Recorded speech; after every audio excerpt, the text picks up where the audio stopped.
XRP, dark pools, private ledgers, and $100,000 XRP. Let's break it down. I'm seeing a new round of misinformation and FUD being spread, so let's address it and cut right through the noise.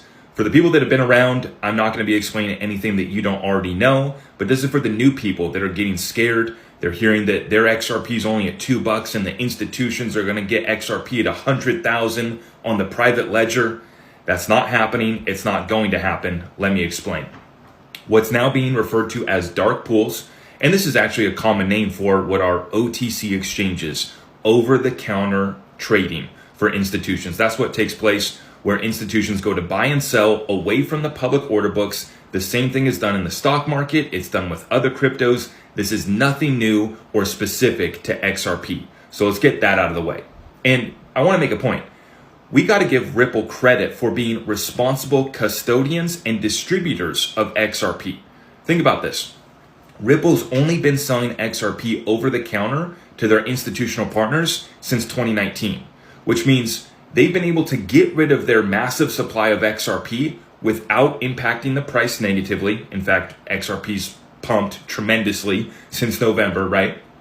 So not only did price not go down, price is actually going up while they've been able to distribute their supply of XRP to institutional partners that are going to use XRP for its utility. This is what we want. Now let's talk about private ledgers. Some of their central bank, government, institutional partners, they want private ledgers where they can keep messaging and transactions hidden from the public view.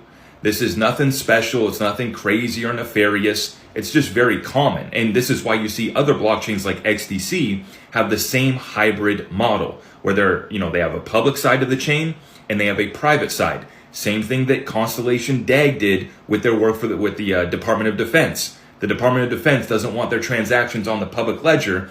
So Constellation Network created a private network, a private node, Metagraph in their case, for Department of Defense. So this is a very common practice. Nothing new with what Ripple's been doing with their central bank and government partners. It's the same thing. And David Schwartz has already addressed this, so you don't have to take it from me. He's clarified that there are not two prices of XRP on the public ledger versus the private ledger, right?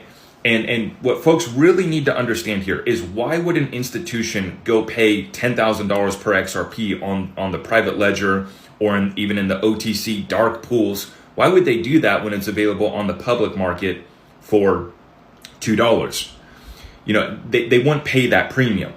The reason why they go OTC is because they don't want to impact the price while they accumulate. These institutions know that